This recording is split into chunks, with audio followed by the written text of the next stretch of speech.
天涯合依咧拍攝一場結婚戲啊！呢一對新人嘅結合原來唔多順利嘅噃，要步入教堂啊，仲經歷咗好多波折嘅。聽聞咧，你哋今次步入教堂好似有啲困難嘅喎，其實係咩困難咧？因為我條裙太長，好難行嘅。好難行入嚟啊！比較困難咁行入嚟咯。但係好似有啲事係即係比較你哋兩個喺埋一齊，即係有啲難度喎，係咪咧？有啲咩事啊？究竟？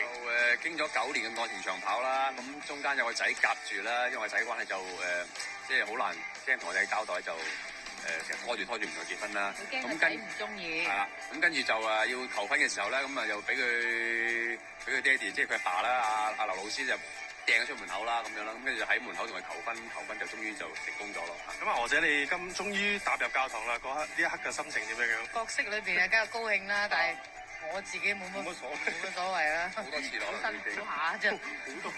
我就第一次咯，其實好似係戲裏邊，我真係拍戲第一次係結婚咯。知道你做阿子雄哥個仔啊，咁但係其實我話俾啲人想錫我嘅人擔心。